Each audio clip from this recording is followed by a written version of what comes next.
Ici, il n'y a pas d'enlèvement. Ici, il y a des martyrs. 67e. Place de l'ex-université sur 72. Aujourd'hui. Rêve. Médiumnité originelle. Hypnose, Charcot, régression, sensitif, 7e sens et voyage astral. Dans la série The Mind, je vous ai enseigné ce que sont les sensitifs et ce que signifie être sensitif. En réalité, c'est de l'intuition, être intuitif.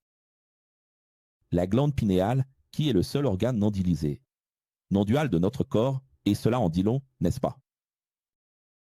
C'est le bouton cérébral de Dieu, c'est le bouton technologique de Dieu en nous. C'est responsable de l'hormone mélatonine. C'est par elle que nous avons des visions, que nous entendons des voix, que nous désirons, que nous avons de l'intuition, que nous pensons, et tout ce qui se passe scientifiquement et chimiquement est malheureusement mystifié par les religions. Ainsi, les religions mystifient quelque chose qui est naturel, hormonal. La glande pinéale et la glande pituitaire travaillent ensemble. Et dans la glande pinéale, n'est-ce pas, qui rappelle la forme d'une pomme de pin, c'est pour cela que de nombreuses sociétés secrètes et églises utilisent des symboles de pomme de pin. Cette pomme de pin, qui se trouve dans votre tête, libère de la mélatonine. Chaque fois que nous fermons les yeux, c'est pourquoi les religions ferment les yeux pour se connecter à Dieu ou aux dieux. Pourquoi ferme-t-on les yeux pour l'hypnose? Pourquoi ferme-t-on les yeux pour tant de choses? Pour la prière. Fermez les yeux, pensons à Dieu, communiquons avec Dieu. Pourquoi? Parce que la rétine perçoit l'absence de lumière et envoie l'information au cerveau. Et le cerveau demande à la glande pinéale, l'informe, qu'il est temps de produire de la mélatonine. Alors il y a des gens qui prennent de la mélatonine, ce qui n'est pas toujours vrai, parfois ce n'est qu'un placebo ou un mensonge. Mais ils en prennent pour dormir. Et le problème, c'est que si vous faites cela, vous risquez d'avoir davantage. Et bien, d'hallucinations, de visions, à moins d'être vraiment désacralisé. Malheureusement, le seul groupe chrétien au monde que je connaisse qui enseigne le désacralisme, c'est nous. N'est-ce pas? Donc, si vous êtes éveillé et conscient, cela stimulera l'ouverture du Pinocchio. Pourquoi les maîtres du monde ont-ils créé le dessin animé Pinocchio? Parce que Pi vient de pinéal et Occhio de œil, œil pinéal, le troisième œil, que les chrétiens appellent dans les églises les yeux spirituels. Et en parlant d'intuition, de fantaisie, d'imagination et de co-création, tout cela est possible grâce au troisième œil appelé la glande pinéale. N'est-ce pas, ce petit point ici que les Indiens marquent? Passons à la révélation.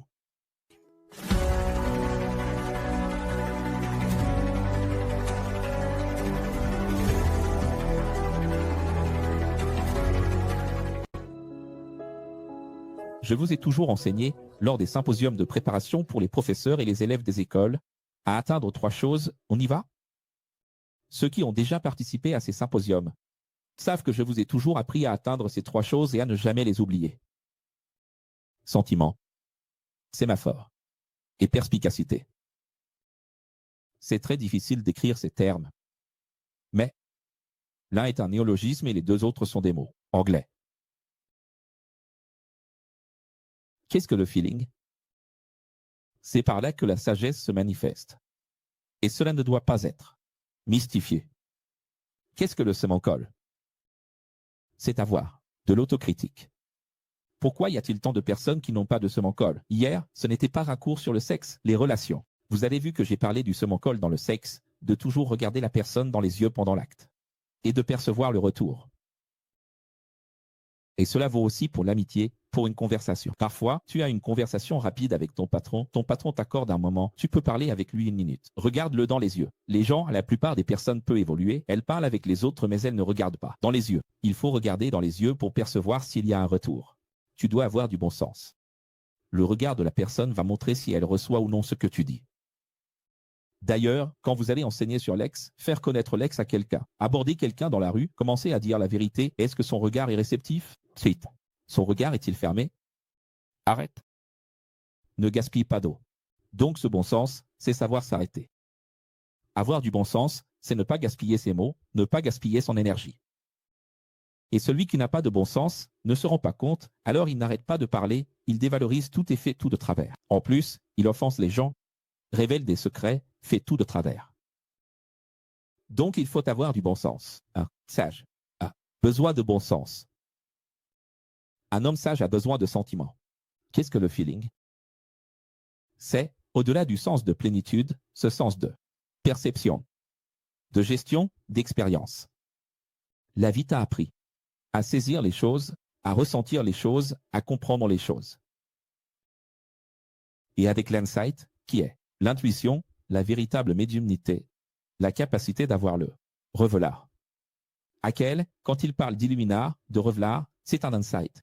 C'est une idée, c'est une lumière, une illumination, un chemin qui s'ouvre, une idée qui résout des problèmes. Et le sage, il doit résoudre des problèmes.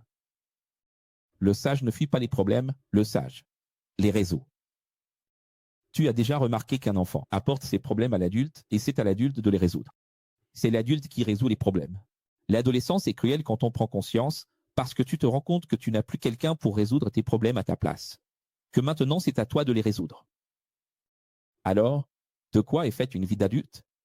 Résoudre les problèmes. Et qui prospère le plus dans la vie? Celui qui sait résoudre des problèmes. Celui qui sait résoudre des problèmes dirige. N'est-ce pas? Et j'ai toujours dit, si tu ne réfléchis pas, quelqu'un d'autre réfléchira à ta place. Le feeling, donc, c'est par là que cette sagesse se manifeste. Et comment? Celui qui rejette cet enseignement d'évolution sera toujours une proie facile pour les fake news, les mensonges, les déformations qui n'ont été créées que pour générer de la peur, semer la panique et maintenir les masses en prison.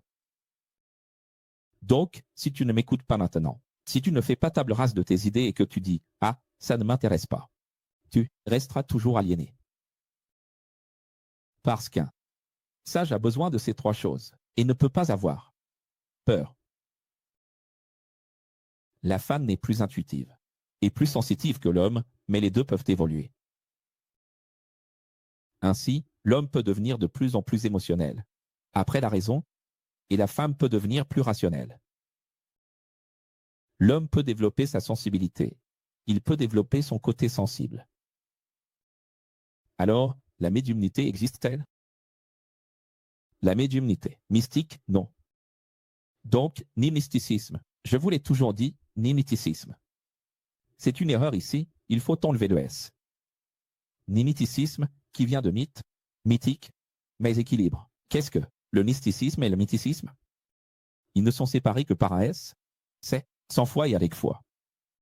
Donc, le mysticisme, c'est quand il y a trop de foi. Le mythicisme, c'est quand il n'y a pas de foi. C'est tellement important, parce que si la personne observe toujours les choses, avec mysticisme, elle va donner l'impression d'être intelligente, de savoir des choses, mais en réalité, elle ne sait pas. C'est comme s'il y avait toujours un voile. Tu sais, mais tu ne sais pas. Le mysticisme t'enseigne quelque chose, mais tu n'as pas encore vu exactement ce qu'est cette chose. Par exemple, ici, l'insight est notre médiumnité organique et originelle, où nous prévoyons, anticipons à travers la géométrie spatiale, à travers la mathématique psychologique des probabilités. Et ainsi, dans les possibilités des croisements, nous faisons des comparaisons. Chacun selon sa capacité. Je dis que, selon ta capacité, tu fais plus de comparaisons, tu retiens plus de choses, tu fais plus de calculs. Et cette capacité devient prophétique. Et c'est là que naît le véritable voyant. Alors, qu'est-ce que l'insight qui est en nous, qui n'a rien de mystique? C'est cette capacité de médiumnité organique, où l'on parvient à anticiper les choses grâce à la géométrie spatiale. Il faut développer la géométrie spatiale. Donc, aujourd'hui, je parlais avec le maestro Julio du fait que le saxophone m'a appris à être ambidextre. Tu vois. Il joue du piano, il faut être ambidextre. Les deux mains doivent avoir la même qualité, la même maîtrise, le même contrôle. Maintenant, imagine une personne qui joue de l'accordéon. Mais la plupart des gens qui jouent de l'accordéon, en réalité, ne jouent pas de l'accordéon. Ils ont seulement appris à reproduire, ils ne font que répliquer, ils ont juste cloné. Comme si c'était un tour de magie, mais ils n'ont pas compris l'accordéon. Maintenant, la personne qui improvise à l'accordéon, qui joue vraiment n'importe quelle musique à l'accordéon, elle possède une ambidextrie incroyable. Et tout cela, je vous l'ai enseigné dans la série d'images. Maintenant, quel est le rapport entre l'ambidextrie et la géométrie spatiale? Parce que ce sont deux choses extrêmement importantes. L'ambidextrie, c'est la dualité, et la géométrie spatiale, c'est la vision. Et la géométrie spatiale, le billard la développe. Tu anticipes ce qui va se passer, n'est-ce pas? Dans la musique aussi, c'est ce que tu me dis, n'est-ce pas, Maestro Julio? Dans la musique aussi, il y a de l'anticipation. Comment une personne improvise-t-elle? Comment quelqu'un improvise-t-il quelque chose dans le journalisme, dans le stand-up, même dans la créativité, dans l'art, dans la musique, dans le jeu? Comment? Il faut qu'elle anticipe cela en elle, qu'elle co-crée en elle, qu'elle le désire, qu'elle ait une idée, une lumière, une intuition, puis qu'elle amène cela jusqu'au doigt, jusqu'au pied, jusqu'au corps, qu'elle matérialise ce qu'elle a désiré, ce qu'elle a vu. Donc le prophète, il ne fait pas que prophétiser quelque chose qui va arriver.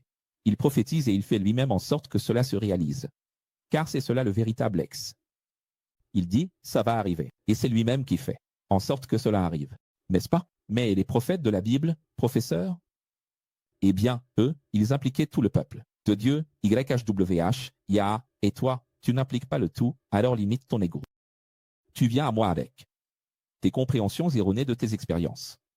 Concernant la médiumnité quantique, toute ligne temporelle, c'est déjà produite.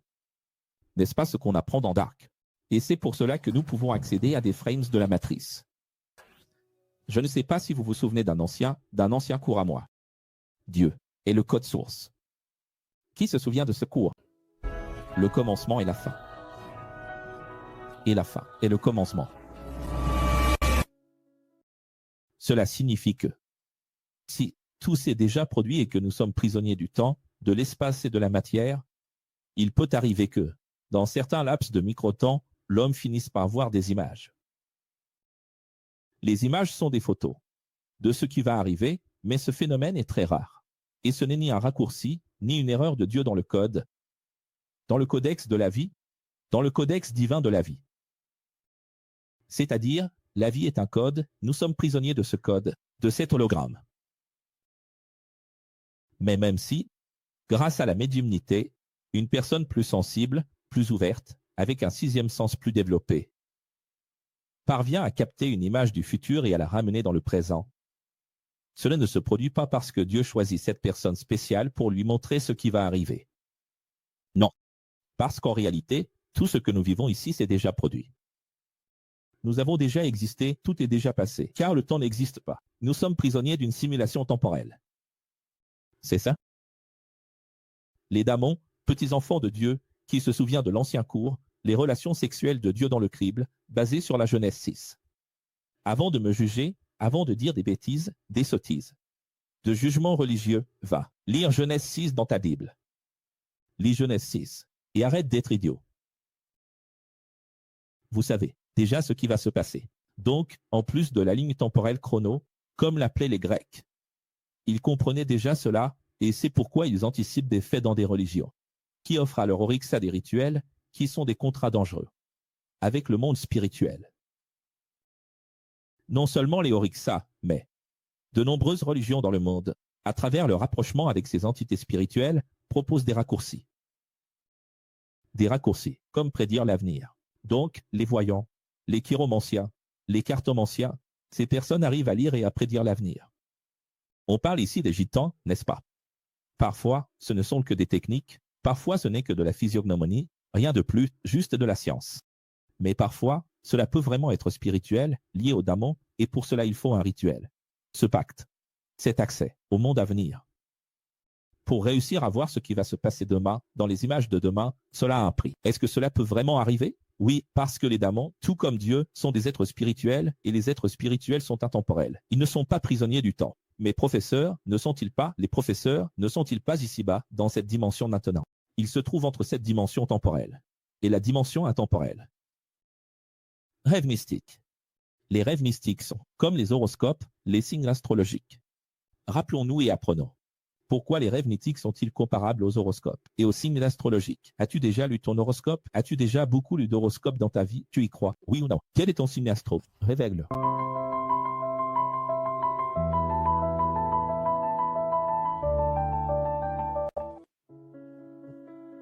Nous ne sommes pas un signe, tu te souviens de ça? Mais nous sommes tous les signes, tous les animaux de la zoologie, et toutes les significations dans le spectre de l'énéagramme 9, 18, 72, ou comme sur une horloge du temps serpent.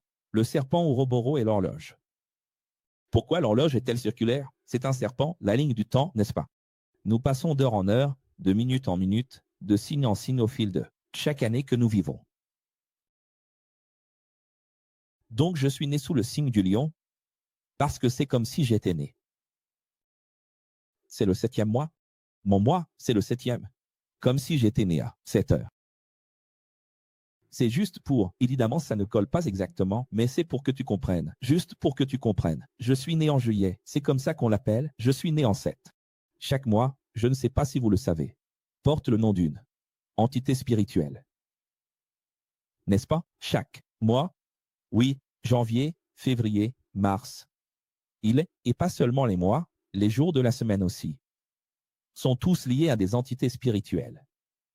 Donc ces grands empires dont nous avons parlé dans la série 72 symboles, ils ont créé des calendriers. Il n'existe pas seulement le calendrier grégorien, sous lequel nous vivons ici, mais il y a plusieurs calendriers. Il existe le calendrier indien, le calendrier maya, le calendrier aztèque, le calendrier juif, le calendrier chinois. Et tous ces calendriers ont un point commun. L'étoile, la lune et le soleil. Mais ça, c'est un sujet pour une autre partie de la série.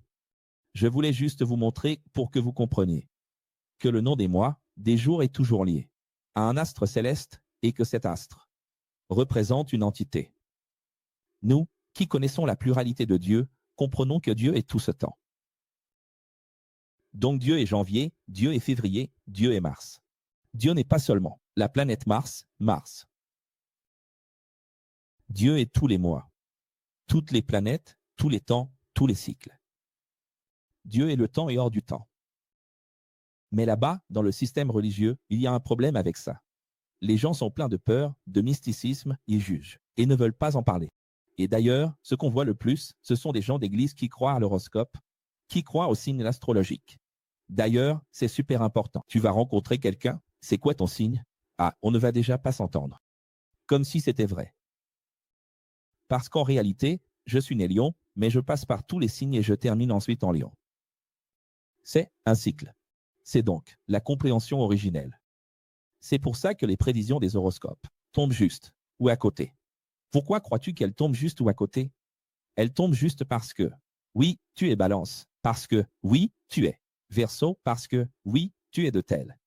Je ne sais pas, peu importe lequel. Mais alors, prenons un Sagittaire, par exemple, et là on dit, regardez, les personnes qui sont Sagittaires sont plus calmes.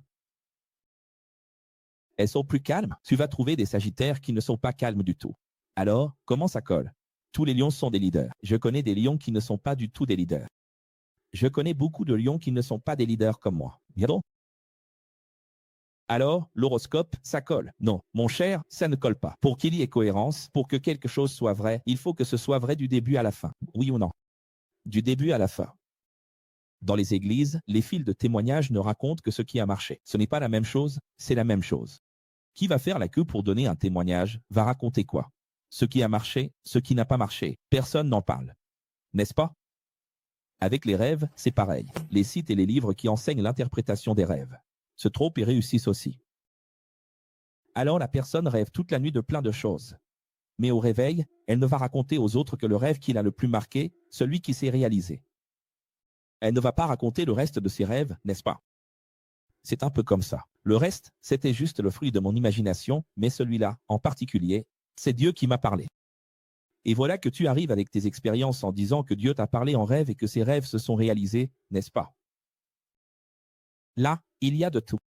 Des gens qui dorment aujourd'hui, puis dorment à nouveau le lendemain et continuent le même rêve. Des gens qui arrivent à contrôler leurs propres rêves. Des gens qui, dans leurs rêves, sautent d'un immeuble à l'autre et s'arrêtent en plein saut. Le lendemain, ils se recouchent et parviennent à finir le saut. Le rêve dans le rêve aussi. Le rêve dans le rêve. Et puis il y a aussi les merveilleux, parce que sur X il y en a quelques-uns, nos chers frères. Un peu endormis qui se lèvent pour aller cambrioler le frigo. En dormant. Les somnambules. Les somnambules. Et il y a même des gens qui profitent du somnambulisme pour faire de mauvaises choses. N'est-ce pas? C'est une sorte de stupéfiant. Alors comprenons que toute hormone est un médicament. L'hormone, c'est la pharmacie de Dieu. C'est pour ça que pharmacie et sorcellerie viennent du même mot d'origine. Pharmacie et sorcellerie. Parce que les 72 hormones, c'est quoi? Tu te souviens que j'ai parlé de ça, c'est une de mes anciennes vidéos, 72 hormones, 72 démons. Vous allez comprendre ça aujourd'hui. Professeur, ça n'a rien à voir, professeur. Je connais, j'ai déjà vu un démon. Moi aussi, mon cher. Va lire ma biographie. Le démon, c'est l'hormone, l'hormone. Maintenant, pourquoi? Les démons se manifestent-ils aussi dans ta psyché? Parce que démon signifie intelligence, faculté mentale. Il agit dans la psyché. C'est la région céleste, c'est le monde céleste, c'est le monde spirituel. C'est à l'intérieur de la psyché que tous les esprits agissent. Ceux de Dieu, du bon côté, de Dieu, du mauvais côté. Donc, pour comprendre, professeur, mais j'ai le contrôle de mes rêves, tu vas comprendre pourquoi tu as ce contrôle. Il y a des personnes qui arrivent à contrôler leurs rêves pendant un certain temps. Tu vas comprendre dans un instant. Pourquoi? Ce n'est rien d'extraordinaire, c'est simplement. C'est simple. C'est simple. Je vais expliquer tout de suite. Très bien, allons démystifier en 3 points ce que sont à l'origine les rêves, d'accord? Première étape, que sont les rêves? Ce sont des déchets. Note-le, des résidus de la conscience. Des déchets. Ils sont stockés dans le subconscient ou l'inconscient et sont holographiés parce que le rêve est un hologramme. Dans la série The Mind, je vous ai appris que nous sommes faits de l'ego delta. Quels sont les 3 moi? Il y a seulement moi. Toi-même, le moi supérieur et le moi inférieur. Donc ce moi, qui est toi, ton ontologie, ton être? Il est enseigné par le moi inférieur. Il est averti par le moi supérieur. Et il peut, comme je l'ai dit dans la série The Mind, enseigner à ton moi supérieur. Ce sont ces personnes qui arrivent à faire les choses sans regarder. Ils arrivent à conduire juste. Les amis, j'ai des histoires incroyables. Il m'est déjà arrivé de conduire plusieurs kilomètres. En allant au Rio Grande do Sul, une fois où j'étais très fatigué. Sans m'en rendre compte. C'était seulement mon inconscient qui conduisait. Je n'étais pas là. C'est seulement après que j'ai réalisé que j'allais passer toit après toit après toit et j'étais déjà loin devant. C'est tout à fait possible. J'ai déjà vécu cette expérience aussi en voyageant. Mon grand-père traversait des villes avec son camion, tu vois, il ne se souvenait même pas comment il était arrivé. Mais je vais te couper la parole. Maintenant, d'accord, professeur? Donc, et la série The Mind, elle montre que tu peux l'utiliser ça à ton avantage. Tu peux envoyer des choses dans les nuages. De l'inconscient, tu envoies à ton moi supérieur, le moi supérieur. Et demain, le moi supérieur t'apprend à jouer de la guitare alors que tu n'en as jamais joué. À jouer au billard alors que tu n'y as jamais joué. À pratiquer n'importe quel sport, à faire n'importe quoi, ces exercices répétitifs de taper. D'écrire, de toujours faire la même chose dans ton travail. Ton inconscient le fait pour toi, sauf qu'il ne le fait pas aussi précis. Professeur, La conscience. Oui, présente. Vas-y. je venais avec un chauffeur de camion depuis Belo Horizonte. Et 10 minutes plus tard, j'ai discuté avec lui, et 10 minutes après, je me suis rendu compte qu'il dormait, mais il n'a pas lâché le volant. Franchement, je crois que j'ai eu plus peur que lui. Le moi est influencé par le moi inférieur du subconscient, l'enfer de la conscience. Alors, qu'est-ce que la conscience? C'est l'enfer de la conscience, n'est-ce pas? Enfer signifie partie inférieure, la partie du dessous. Oui, l'enfer de la conscience, c'est quoi? Se souvenir des erreurs. Si tu veux comprendre une bonne fois pour tout ce qu'est le subconscient, subet, synonyme de faire. Déduire. Oui, c'est rester à se rappeler des erreurs, à réhologrammer aussi les réussites, provoquant du sentimentalisme, de la nostalgie et des émotions qui nous bloquent. Quand une personne est très nostalgique et sentimentale, elle est victime de son subconscient. Quant au moi supérieur, il est influencé par l'inconscient, le ciel de la conscience. Oui, qui projette le futur, qui imagine, fantasme, crée, provoque des désirs, des visions et des avertissements prophétiques. Cette personne qui vit dans la lune, cette personne qui est visionnaire, cette personne qui est co-créative, cette personne qui est fantasque, utopique, pleine d'idéaux, d'idéologie, trop artistique, n'est-ce pas, qui imagine des choses qui n'existeront jamais, qui ne seront jamais. Eh bien, c'est une personne très portée vers son moi supérieur. le Créateur a façonné votre moi supérieur et en lui, votre moi le plus avancé, le plus évolué, vous alerte. À travers des pensées élayées ou des rêves sur ce que vous, inférieur et limité, n'aviez pas encore perçu. Et cette alerte donne l'impression que c'est un ange. Et dans les églises, on appellera cela un privilège de Dieu et du Saint-Esprit qui vous parle. Mais en réalité, c'est le système de conscience que Dieu a créé qui est parfait. Trichotomique, comme corps, âme et esprit, il existe. Le moi supérieur, qui est l'esprit, le moi inférieur, qui est l'âme, et l'ego pur, qui se trouve dans la chair. C'est-à-dire l'ego pur. Charnel, doit exercer les facultés, faire les choix, du Y à la bifurcation. Parfois j'écoute l'enfer, parfois j'écoute le ciel. En moi, n'est-ce pas? Maintenant, entre l'hémisphère gauche et droit du cerveau, c'est au-delà, entre et au-delà, du moi supérieur et du moi inférieur, les deux sont importants. Parce que, voyez-vous, il y a des moments où nous avons besoin de la mémoire et du passé, et d'autres où nous avons besoin de l'imagination et du futur. Ce qu'il ne faut pas, c'est rester dans le passé, ni rester uniquement dans le futur. Si je reste uniquement dans le futur, je vais vivre une vie irréelle. Si je reste uniquement dans le passé, je vais voir la vie comme bloquée. Je vais devenir malade psychologiquement. Coincé, bloqué, n'est-ce pas?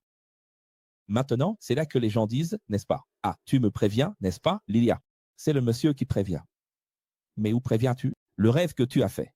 C'est ton moi supérieur qui a pris des choses que tu n'as pas pu percevoir et te les a envoyées.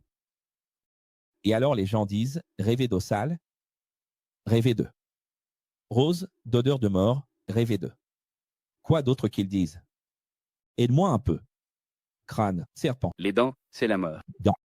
Ça veut dire ceci, ça veut dire cela. Non, ça n'a aucune signification. Ce sont des images qui, non, on ne peut pas attraper. Tu sais à quel point c'est ridicule qu'une personne aille sur un site d'horoscope ou voit quelqu'un qui s'y connaît, un spirituel, un mentor spirituel, et reste là à lire. Regarde, l'araignée signifie ceci, le serpent signifie, c'est absolument ridicule, parce que c'est relatif. Parce qu'en réalité, quand Dieu faisait apparaître des anges aux gens, les anges avaient une épée, alors qu'un ange n'a pas d'épée. Un ange n'est pas dépassé avec une épée. Donc, l'épée, c'est juste pour qu'ils comprennent. Et puis l'ange avait un manteau. C'est comme le manteau à l'époque de Moïse, c'est-à-dire, si j'apparais devant Abraham, je ne peux pas apparaître avec des vêtements du futur, je dois apparaître avec les vêtements de l'époque d'Abraham. Si j'apparais devant Moïse, je ne peux pas apparaître avec les vêtements de l'époque d'Abraham, qui seraient dépassés, ni avec ceux de l'époque de Jésus, je dois apparaître avec ceux de l'époque de Moïse. C'est-à-dire que l'ange doit apparaître avec les vêtements en vigueur du moment contemporain. C'est tellement sérieux parce que Dieu parle votre langage. Et le moi supérieur fait la même chose. Comment le moi supérieur va-t-il communiquer avec vous? À travers un papillon, si vous ne comprenez rien aux papillons, que vous ne les aimez pas et que vous n'en savez rien. Alors, le moi supérieur montre ce que vous comprenez. Si vous comprenez le langage eau sale, c'est de l'eau sale. Si, par exemple, vous comprenez rapidement qu'un serpent est un serpent, qu'un serpent est dangereux, qu'un serpent. Quel est le sens du serpent pour toi? Ah, tu comprends bien le langage des serpents? Alors, c'est un serpent qui va apparaître pour toi. Il est en train de t'avertir et de te dire, regarde ici, mon fils. C'est ça ici. Et alors les gens disent, oh là là, j'ai fait un rêve terrible à caractère sexuel. J'ai fait un rêve de mort. Avec des personnes que je n'aime pas. Ces personnes qui ont des problèmes de rancune, la personne qui t'a fait du mal dans le passé. Elle continue d'apparaître, de se manifester comme un hologramme. Et de me menacer. Pourquoi? Ce sont tes peurs intérieures, ce sont tes problèmes, qui se rejouent et se remanifestent comme des hologrammes. Il n'y a rien qui va se passer. Ces personnes n'apparaîtront pas. Mais justement cette semaine-là, la personne m'a appelé. C'est une coïncidence. Il n'y a rien. Ce qu'il y a, c'est qu'en toi, cette question n'est pas résolue. C'est en toi que ça se passe. Je ne vous ai pas dit que dormir, c'est s'entraîner à mourir. Et quand on meurt, la première chose qu'on fait, ce n'est pas de se remanifester comme un hologramme. Ce à quoi vous rêvez encore, ce que vous continuez à rêver de façon persistante, ce sont des choses non résolues, ce sont des fragments et des images non résolues en vous. C'est déjà un indice de votre moi supérieur sur ce que vous devez pardonner, de quoi vous devez vous libérer, ce que vous devez nettoyer en vous. C'est donc le processus naturel de purification. Et hier, j'ai parlé de sexualité. On fait l'amour toute sa vie. J'ai parlé de ça. Aujourd'hui, je parle du sommeil et de l'hypnose. Toute la vie, combien de temps dort-on dans une vie? Faites le calcul. Même si vous dormez 4, 6, 8, 10 heures par jour, faites le calcul. Presque un tiers de la vie se passe à dormir. Donc, ce sujet est très important. Oui, il y a des informations qui sont stockées inconsciemment et ensuite elles sont traitées, n'est-ce pas, pendant le sommeil. Exactement, parlons-en maintenant, et parlons du déjà vu, et du prescrit vu. C'est pour cela que nous vivons certaines choses, parfois dans la vie, le déjà vu. Parce que notre cerveau cherche des souvenirs dans le lobe temporal et dans l'hippocampe pour confirmer ce qui a été vu et l'interpréter correctement. Regarde comme c'est intéressant. Mais ce circuit s'active à un moment où il ne devrait pas. C'est alors que naît la sensation de se souvenir de quelque chose alors que ce n'est pas le cas. La personne a l'impression d'un souvenir, mais en réalité, elle n'a jamais vécu cette situation auparavant. C'est comme s'il y avait un délai. Dans le cerveau, un retard dans l'interprétation de ce qui vient de se passer. Et c'est là qu'a lieu ce qu'on appelle le double traitement, où le cerveau échoue à interpréter l'événement et à retrouver des souvenirs. Pour mieux le comprendre, à cause d'un manque de synchronisation de l'esprit. Alors, il y a un bug dans le cerveau. Et tu te dis, waouh, j'ai l'impression d'avoir déjà vécu ça. C'est dark, c'est un déjà vu, c'est un prescrit vu. Hein? Ça va arriver de nouveau. Tu es en train de te dire, je suis déjà passé par ici, j'ai déjà été. Et parfois, tu es vraiment déjà passé. C'est juste que ta mémoire est défaillante, limitée, et ça donne l'impression d'un déjà vu parce que tu es effectivement déjà passé par là. Et parfois, tu vas faire quelque chose, quand tu te retournes comme ça, généralement c'est quand tu te retournes, tu te dis, j'ai déjà vécu ça. Parce que tu l'as vraiment déjà vécu, car beaucoup de choses se répètent dans notre vie, c'est normal. Mais alors, les gens mystifient, comme si c'était un signe, y compris de vies antérieures, de réincarnation, de karma, rien de tout ça, les amis. C'est juste, simplement, scientifique, naturel, cérébral. Il n'y a pas de privilège lié à la sagesse. Qu'est-ce qu'il y a? Un privilège? Non, la sagesse. Les 3 mois en toi doivent être utilisés pour ton bien. Je n'y suis jamais allé, tu penses. Mais ton esprit n'est pas petit, contrairement à ce qu'on t'a appris. Ton esprit est le reflet de tout. La personne va dire, je n'y suis jamais allé. Comment est-ce possible, professeur? Je n'y suis jamais allé. Comment le rêve a-t-il pu me montrer ça? Professeur, j'ai ressenti un déjà-vu, mais comment? C'est-à-dire, on se fait avoir. Devine par qui? Par Satan? Non, par nous-mêmes. Qui est la meilleure personne pour te tromper? Dis la vérité. Toi-même. Alors, maudit soit l'homme qui se fie à lui-même. C'est ça l'interprétation originale. La personne pense comme ça. Ah, tu sais, la Bible dit, tu sais, la Bible dit, maudit soit l'homme qui se fie à l'homme. J'ai bien raison, je ne fais confiance à personne, Je ne me fais confiance qu'à moi-même. Et elle pense qu'elle est sauvée. Maudite est-elle si seulement elle savait qu'en réalité, elle est perdue à jamais, car le pire serpent qui existe, c'est le sien, propre. Parce que, comme je le dis toujours, la souche du virus évolue. Pourquoi sommes-nous notre pire ennemi? Parce que nous évoluons. Et devine quoi? Nous évoluons. Nous évoluons pour le bien, nous évoluons pour le mal. Chaque fois qu'on arrive à dire « j'ai gagné », le mal en nous a gagné et il arrive déjà avec un nouvel argument, un argument encore meilleur que le précédent. Dans nos lattes de temps, dans les micro-moments de la vie, nous stockons rapidement des images dans notre cerveau et, avec ces images, nous aurons ensuite des hologrammes et des rêves. Et avec « il faut enlever celui-ci ». Et avec ces images, nous aurons ensuite des hologrammes et des rêves. Qu'est-ce que c'est que ça, les amis? Allons-y. Alors, qui a déjà vu le film que je vous ai recommandé, Régression? Tu passes, tu vois un panneau publicitaire. Tu regardes un film à moitié endormi, tu sais, quand tu regardes une série en somnolant. Là, une image défile. Et tu n'as pas eu le temps, consciemment, de réfléchir à cette image. Et elle est restée dans ton subconscient. C'est pour ça qu'on parle de subliminal. Qu'est-ce que ça veut dire, subliminal? C'est ce qui n'est pas linéaire, ce qui est en dessous. C'est ton enfer de conscience, c'est une partie du subconscient. Et là, ces images sont restées stockées. Pas vraiment stockées, mais pas réfléchies, elles n'ont pas été rationalisées. Elles ont juste été enregistrées. Et puis ça ressort, dans un rêve. Et puis vous faites un cauchemar et vous dites, mais comment n'ai-je pas vu ça? Je n'ai jamais vu ça. Tu penses que tu n'as pas vu, mais tu as vu. Tu n'as juste pas réfléchi à ça, c'est passé vite et tu l'as gardé en mémoire. Tu ne l'as pas encore traité, alors tu vas en rêver. Les logos, le marketing est d'ailleurs basé là-dessus pour rester dans ton subconscient. Tu ne t'en es pas rendu compte, mais l'influence de l'image est entrée en toi.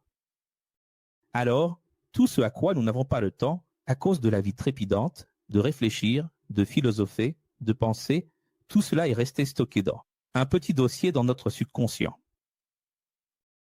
Qu'est-ce que tu dois comprendre? Le soleil n'est pas le centre, ni un trou noir, mais ta psyché est le centre de l'univers. Le cerveau de l'homme est la couronne de la création de Dieu. Tu sais ce que c'est? La couronne de la création de Dieu. Ce n'est pas une question de spécialité ou de privilège, tu es spécial, mais ton cerveau, tout comme le mien, parce que je ne parle pas de toi en tant qu'individu, je parle de moi, de toi, de toutes les personnes. Tous les êtres humains possèdent, oui, un cerveau qui est le chef-d'œuvre de Dieu. Le plus beau, le plus incroyable travail que Dieu ait fait, c'est ton cerveau. Alors non, les églises enseignent tout de travers. Dans le système de l'église, on t'apprend que tu es tout petit, n'est-ce pas? Face à l'univers, Dieu est tellement grand. Que tu existes à cause de lui, c'est faux. C'est le contraire, c'est l'univers qui a été créé pour toi. En réalité, ton cerveau est le centre de tout, et le reste a été fait pour toi. C'est ton cerveau qui projette tout, y compris, comme le dit la sagesse orientale prêchée notamment par Seiyiti Inu. Le premier, ce sont... J'ai dit qu'il y avait 3 étapes, 3 points. 3 points, des points. Oui, le premier concerne les fragments, les déchets, les résidus de la conscience. Le deuxième, que nous allons voir maintenant, ce sont les hallucinations, qui surgissent dans l'entremêlement de tous les derniers faits, des images du film de notre vie. Qu'est-ce que c'est que cette ingérence? C'est tout ce mélange de faits. La partie qui s'emboîte, tu dis « j'ai rêvé ». Mais toute la partie qui n'a pas de sens, du début à la fin du rêve, tu l'écartes. Tu ne comptes pas. Pourquoi fais-tu cela? Mysticisme. Les gens veulent un Dieu qui intervienne dans leur vie pour qu'ils puissent croire en eux, n'est-ce pas? Oli. Et troisièmement, celui qui médite trop sur une même chose, de façon répétée ou sur n'importe quoi, finira par rêver de cela, de cette personne, de cette chose. Par exemple, lire tout le temps sur les ovnis, sur les reptiliens. Devine à quoi il va rêver? Passe ta semaine à lire sur les démons, tu verras. Fais un cours de satanisme, regarde. 5 cours de satanisme, tu verras bien à quoi tu vas rêver. Tu comprends? Donc, ça n'a rien à voir avec le démon, c'est toi. Réveille-toi.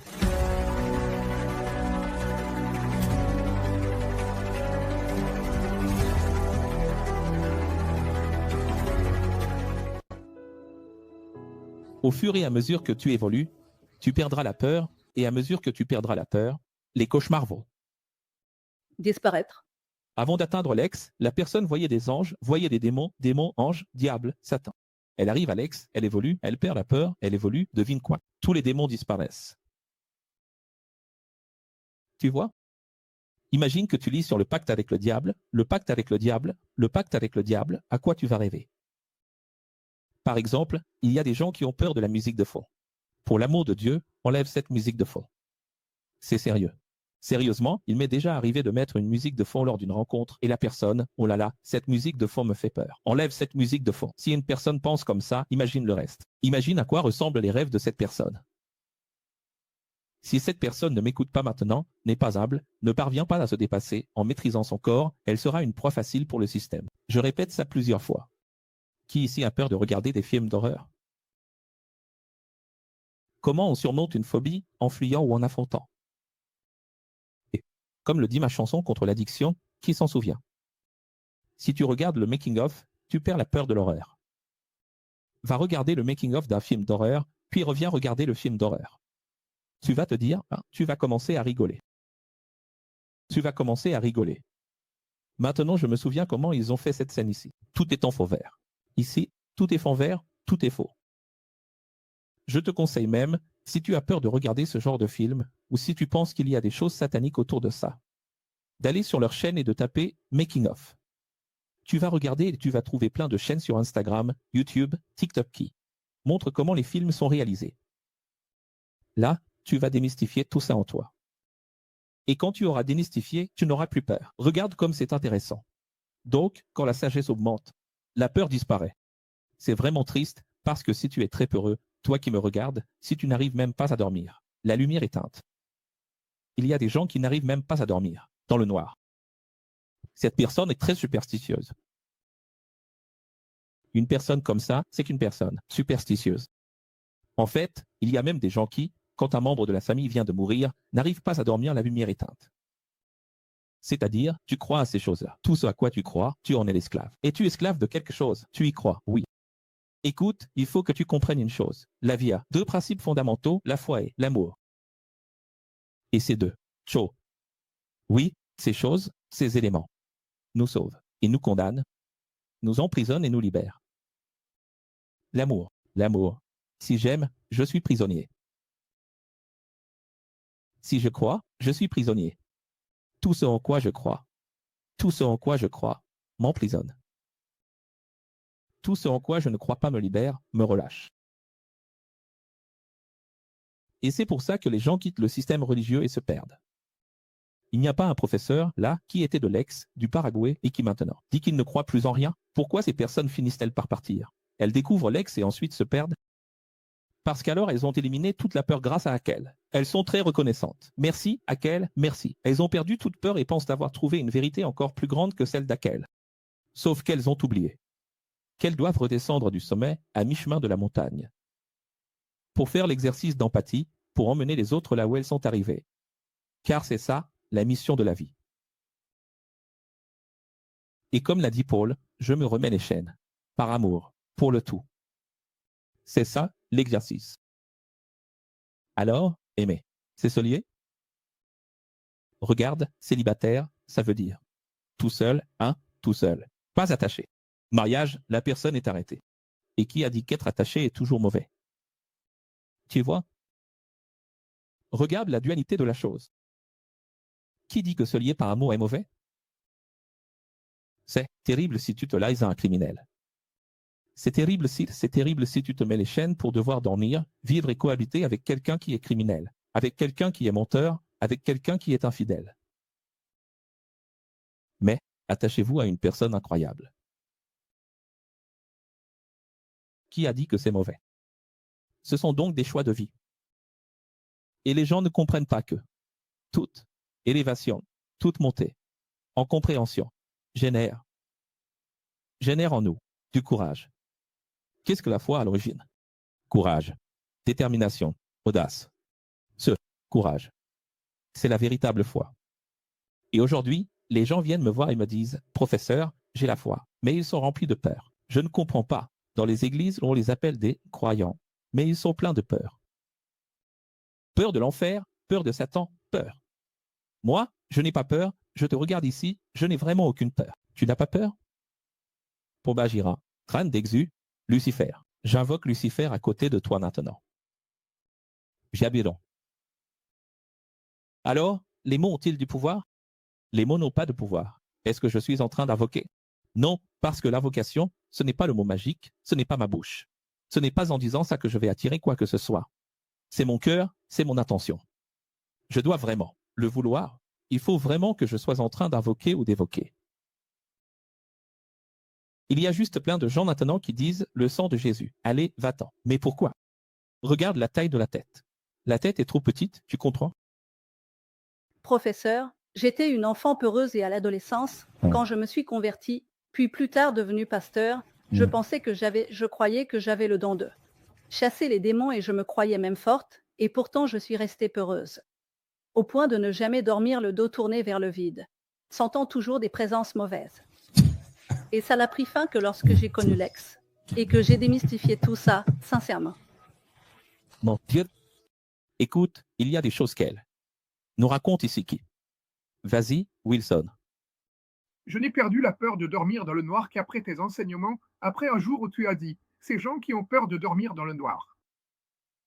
Là, j'ai commencé à intérioriser ça, mais pourquoi au juste faut-il dormir avec une veilleuse allumée? La seule personne qui doit avoir peur de dormir dans le noir, c'est quelqu'un dont la maison a été cambriolée récemment. Évidemment, là il n'y a vraiment pas moyen, n'est-ce pas, parce qu'il reste un peu de réaction à la situation. Je connais un couple qui a regardé sous le lit, il y avait un voleur couché sous le lit. Donc, ça provoque une réaction? Bien sûr, non. N'est-ce pas? Ce genre de choses provoque un certain traumatisme qui doit être guéri avec le temps. Mais à part ça, franchement, voyons les amis. Truman a vaincu son aquaphobie. Qui s'en souvient? Naviguant en mer et affrontant ses démons. N'est-ce pas ce qu'il a fait? Magnifique, non?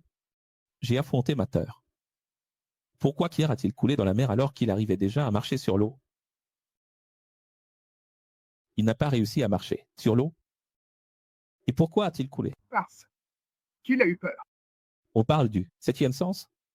Pour la science, il existe le 7e sens, enfin le 6e, pardon. Mais pour nous, il n'y a pas 6 sens, il y en a 7. Donc nous avons l'audition et le vestibulaire. Tu sais ce que c'est, le vestibulaire?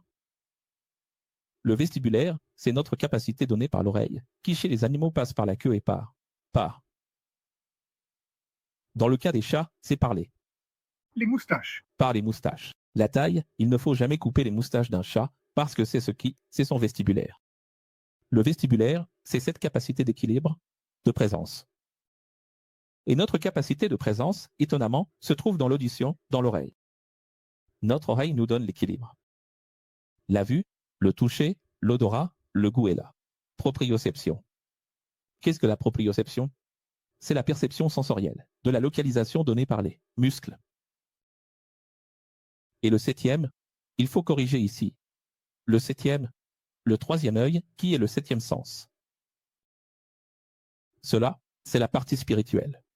En plus de la régression. D'ailleurs, je vous recommande vivement un film pour démystifier ce sujet. Je vous conseille aussi, en annexe de ce cours, le film Magie au clair de lune, qui est excellent, de Stanley. L'intelligence artificielle enseignera aux hommes, à travers la technocratie et technotelle, ce que sont la vie temporelle et intemporelle, matérielle et immatérielle, virtuelle et spirituelle. Et alors, tous ceux qui auront un bouton cérébral ou des lentilles, qui sont les téléphones portables du dernier futur humain, seront envahis par des publicités holographiques à l'intérieur de leur esprit, qu'ils soient éveillés ou endormis, comme l'a révélé il y a de nombreuses années la série Black Mirror, qui est tellement vrai, qu'ici, juste à côté de moi, exactement maintenant, il y a un chien robot, qui est apparu dans la série Black Mirror comme une fiction, mais il est là, regardez, juste à côté de moi. Ce que je veux dire, les gens, c'est que bientôt, vous aurez des lunettes, puis vous aurez un bouton, vous aurez des lentilles, puis à nouveau un bouton. Et vous recevrez de la publicité dans vos yeux et dans votre esprit pendant que vous dormez. Aujourd'hui, il ne vous arrive pas de dire quelque chose, le micro de votre téléphone ne capte-t-il pas et ne commence-t-il pas à vous suggérer quelque chose dont vous avez parlé? Imaginez. En pensant, vous allez juste penser à quelque chose, j'ai envie d'un Coca-Cola, et soudainement, des hologrammes de Coca-Cola vont commencer à défiler dans votre tête. Voilà notre avenir d'ici 2040. En quoi croyez-vous le plus? Que crois-tu? C'est vous-même qui projetez dans vos rêves. Les rêves sont des pensées, inconscientées, subconscientes. L'une des façons de comprendre ce qu'est le rêve, c'est de nous imaginer en train de penser sans raisonner. Ma grand-mère, peu avant que la maladie d'Alzheimer ne se manifeste et qu'elle ne décède, est venue me rendre visite à Gramadoé. Elle avait l'audace, maman s'en souvient bien, de dormir 8, 9 heures, en chantant. C'était incroyable, j'allumais la lumière, je m'approchais d'elle. Je regardais, j'ai même mené une petite étude. En chantant. Parce qu'elle sifflait toute la journée les chansons de la harpe chrétienne et elle dormait en chantant. Là, elle n'avait plus de raisonnement. Au lieu de le prendre et de le faire. Sur la croix, c'est sur la croix qu'elle l'a fait. Incroyable. Je lui disais, mamie, éteins ce cerveau. Dors, mamie, éteins ce cerveau. Elle ne se reposait pas, elle ne s'arrêtait jamais, parce qu'elle avait été élevée depuis toute petite dans ce truc-là. Se lever à 4 heures du matin, traire les vaches, aller coudre, aller travailler, préparer le café, faire. Tu vois? Beaucoup de responsabilités. La grand-mère était une personne très terre à accent draftaire, beaucoup d'accusations, très responsable, très responsable. Quand elle arrivait chez quelqu'un, elle préparait à manger pour tout le monde, elle s'occupait de tout le monde, sauf d'elle-même. Tout le monde était toujours bien soigné, sauf elle. Alors, qu'est-ce que ça veut dire? Ça veut dire que les rêves sont Pourquoi est-ce qu'on peut avoir le contrôle sur ses rêves? Est-ce que vous avez déjà réussi ce dont je parlais? De réussir un jour à contrôler votre rêve? Vous y êtes déjà arrivé? Et pourquoi est-ce que cela existe? Parce qu'en réalité, c'est toi-même, ce n'est pas un ange, hein? C'est toi qui as le contrôle là-dessus. Parfois, tu y arrives à un tel point. Tu sais, vers le 3e niveau de sommeil, dans un sommeil profond, que tu peux même devenir le protagoniste de ce que tu es en train d'hologrammer. Voyage astral, on y va? Il y a le yoga à 33 degrés avec le désincarnation.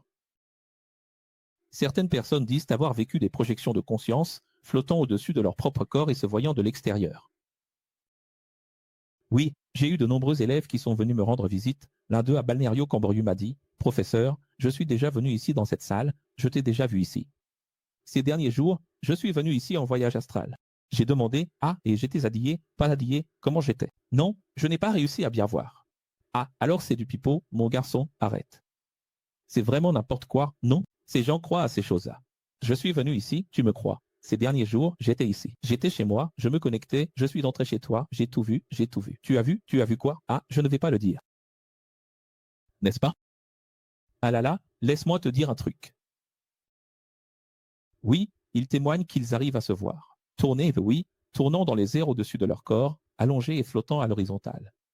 Si cela était vraiment vrai, les gens, je parle d'hypnose. L'hypnose, d'ailleurs, j'en parlerai tout à l'heure, a déjà aidé beaucoup de personnes. Mais si c'était vraiment important, ce serait utilisé à l'hôpital. Ce n'est pas utilisé à l'hôpital pour aider les gens qui souffrent atrocement. Maintenant, parlons de voyage astral. La police n'utiliserait pas le voyage astral? Le FBI, le gars de la CIA non plus? Pourquoi faudrait-il acheter ceci ou cela, le Wi-Fi, les drones? Ah, simple, voyage astral aurait suffi. Jusque-là, c'est du baratin, c'est un mensonge. Si c'était réel, nos problèmes seraient déjà réglés. Ils arrivent à observer leur corps d'en haut en train de bouger, tout en étant conscients que leur vrai corps reste immobile.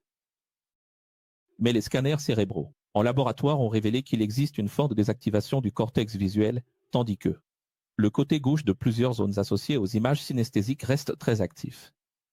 Qu'est-ce que c'est que ça? La synesthésie, les amis, c'est la perception du mouvement, du poids et de la position du corps provoquée par des stimuli de l'organisme lui-même. Par conséquent, ces zones du cerveau vous permettent d'interagir avec le monde. C'est ce qui vous permet de sentir où se trouve votre corps par rapport au monde. Autrement dit, l'expérience de sortie du corps est réelle dans le sens où la personne vit réellement tout cela. Mais il ne s'agit pas d'un voyage astral, tel que décrit par les mystiques, car il n'y a aucune activité paranormale de quelque nature que ce soit. En réalité, les expériences de sortie du corps sont un type d'hallucination déclenchée par un mécanisme neurologique où la personne hallucine en pensant qu'elle est, à l'extérieur, dans une auto-hypnose. En fait, de quoi souffre-t-elle? Une auto-hypnose. Vous y avez tellement cru, c'est pour ça que le pasteur fait ça. Et la personne dit « Waouh, il pleut vraiment de l'or. Regarde, il y a de l'or dans ma main. Regarde ma dent, oui, de l'or a poussé, de l'or blanc pur. Puis on fait un examen, on appelle le dentiste. C'est faux. De l'or de mauvaise qualité, ce n'est même pas vrai, la carie est toujours là, la carie est juste à côté. Ça n'a rien résolu. Alors l'ange est venu soigner ma dent. Quel ange c'est? Celui qui a laissé les caries, franchement? Un mauvais dentiste du ciel? Non? Maintenant, cette histoire des cultes qui utilisent l'hypnose, c'est impressionnant. Ces 20, 30 dernières années, les églises ont tout mélangé. C'est ce que tu vois des pasteurs qui disent « fais comme ça avec ta main ». Maintenant regarde, c'est là. Tu vois, il y a de l'or. Et la personne, ah mon Dieu, il y en a vraiment. C'est de l'auto-hypnose, les gens. Donc tu peux aussi croire que tu es désincarné et que tu vois ton corps en bas. Mais c'est ton esprit qui fait ça. Les amis, l'hypnose peut vous faire, vous savez, manger une pomme en pensant que c'est un oignon, manger un oignon en pensant que c'est une pomme, tu peux mâcher de l'ail en croyant que c'est un chewing-gum, mâcher de l'ail.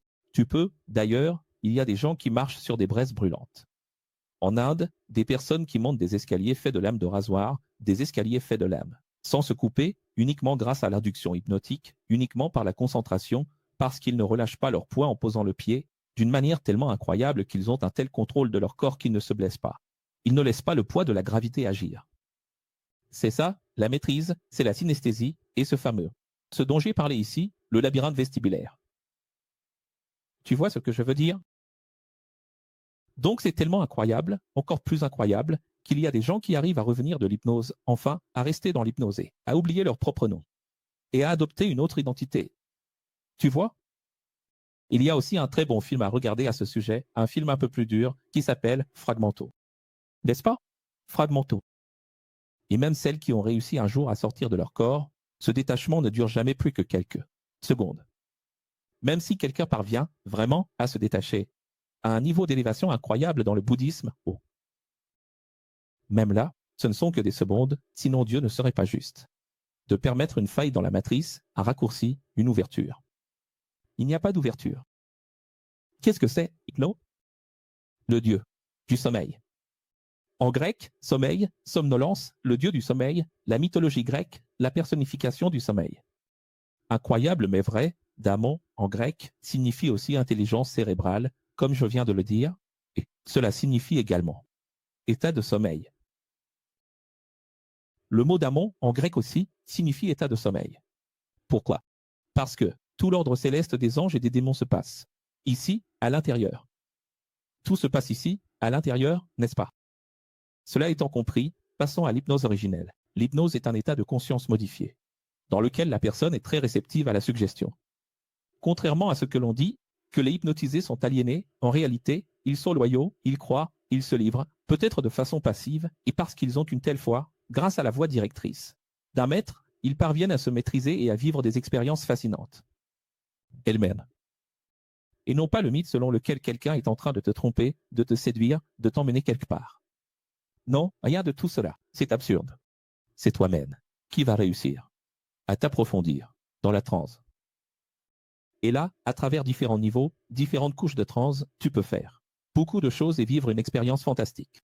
Donc, chaque fois que j'ai fait quelque chose de ce genre avec quelqu'un ici, des choses que je connais, parce que je ne me suis jamais vraiment consacré à cela, je n'ai pas été sollicité pour ça, c'est absurde.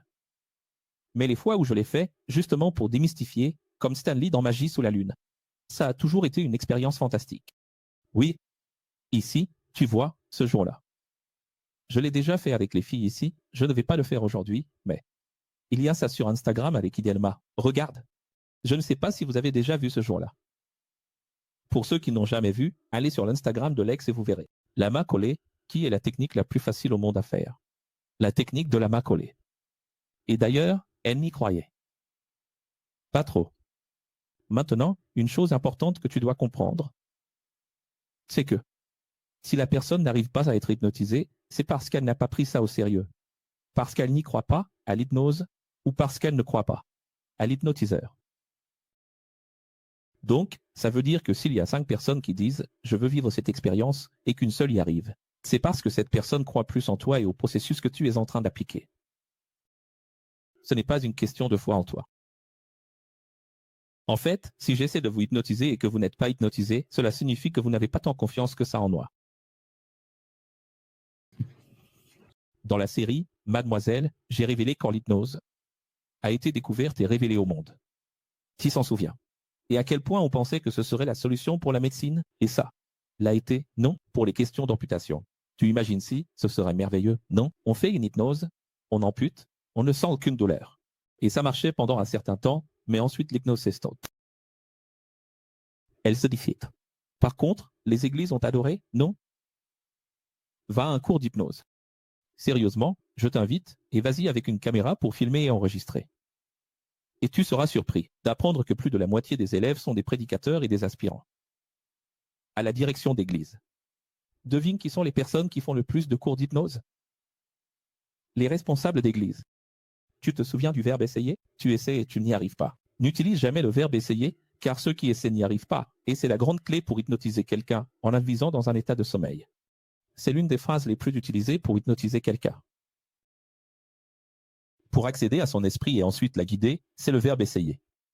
Donc, pour cette raison, ne dis jamais, jamais. Un ex ne peut pas dire « j'essaie, je vais essayer ».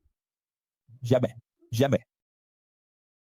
Quand quelqu'un entre en transe, l'hypnologue ou la personne connaissant les techniques regarde toujours dans les yeux du patient en remarquant que les yeux montrent des signes rapides de détente des paupières, alors les paupières commencent à se relâcher, n'est-ce pas? Les commandes peuvent déjà être données pour commencer les premières couches d'immersion profonde dans la psyché. C'est vraiment fascinant. Alors, quand tu vas pratiquer l'hypnose sur quelqu'un, et les pasteurs qui savent cela, parfois ils n'ont même pas suivi de cours d'hypnose, mais ils ont appris avec un autre pasteur, ils ont vu un autre pasteur le faire. Et par imitation. Par clonage de méthode, rien qu'en observant l'autre pasteur, ils veulent faire pareil et ils finissent par le faire en reproduisant et ça marche. Alors écoute bien, que ce soit l'hypnotiseur ou le pasteur, peu importe qui applique l'hypnose avec des mots profanes ou des mots religieux, il va te regarder dans les yeux. Fais toujours attention à cela. Jamais quelqu'un, à l'église, ne va pratiquer l'hypnose sur toi en fermant les yeux. Elle te regardera dans les yeux. Toi, tu as les yeux fermés parce que tu es innocent, le pauvre, n'est-ce pas? Veif. Tu crois que c'est le Saint-Esprit de Dieu, mais en réalité, il est là. En toi, tu vois. Quand tes paupières commencent à tomber et à se fermer, quand ça commence à se fermer ici, il sait déjà qu'il peut te toucher et te pousser et que tu vas tomber. Ou que tu vas. Ou même, peu importe ce qui doit arriver, n'est-ce pas? Recevoir l'Esprit, recevoir ce qu'il y a à recevoir, quoi qu'il doive se passer. Ça, ce n'est pas seulement dans l'Église, tu sais. C'est aussi utilisé dans les terreiros, dans les centres spirites, de spiritisme inférieur. Parce qu'une chose que je vais vous dire, c'est qu'il existe des centres spirites et des églises, où il y a vraiment de la sincérité. Et il y a des centres spirites et des églises où il n'y a que des techniques, que de la tromperie, que de l'illusion. Et il y a des églises et des esprits où ce qui se passe là-bas, c'est du pur démon. Une véritable action spirituelle. La technique de Charcot, qui s'en souvient? Tomber sous l'effet de l'esprit. Est-ce que quelqu'un est déjà tombé à l'église ici? Est-ce que quelqu'un est déjà tombé et est resté en extase à l'église à cause du Saint-Esprit? Il y a des tantes là-bas qui sont tombées et qui sont restées comme ça. Ah, si on ne leur avait pas donné quelques petites tapes, elles ne seraient jamais revenues. Et tout cela est basé sur Paul, qui un jour était à un culte dans l'église de Corinthe, a reçu le Saint-Esprit et a commencé à dire fourchette, fourchette, fourchette, couteau, fourchette, fourchette, fourchette, couteau. Le personnel de Nova Mekon va rigoler, vous n'allez pas comprendre, vous ne pouvez pas savoir. Et là, ça a commencé. Quelle fleur, quelle fleur, quel fleurillet, quelle fleur. Quelle fleur, quelle fleur, quel fleurillet, hein. Alors Paul est tombé, ravi par l'esprit. Mais quand il est tombé ravi par l'esprit, il est allé au 3e ciel, tu vois? Tu comprends? C'est ce que disent les textes originaux? Non. La vérité, c'est que Paul a été ravi par l'esprit sous des jets de pierre sur la tête, lancés par des gens qui étaient de l'église, de la synagogue, avec des rabbins qui le détestaient, qui ne supportaient pas ce qu'il enseignait, la vérité qu'il disait, et ils se sont jetés unanimement contre lui. Des jets de pierre violents, mortels sur sa tête. Et il est resté comme mort sur le sol. Et c'est là qu'il a été ravi. Pourquoi les églises ne reproduisent-elles pas cela? Je pense que vos cultes à la technique de Charcot devraient avoir un moment de lapidation? Non. Parce que là, oui, on peut vraiment être ravi. Dans la série Mossad, nous avons parlé de Jean Charcot, un neurologue français qui a vécu entre 1825 et 1893, connu pour étudier et diagnostiquer des maladies neurologiques. En plus de cela, il était un spécialiste dans le domaine de l'hystérie. Et c'est lui qui a été le professeur de Sigmund Freud. Donc Charcot est le professeur de Freud. Qu'est-ce qui se passe? Le toucher de Charcot, vous l'avez déjà vu à l'église. Qu'est-ce qu'il y a d'autre?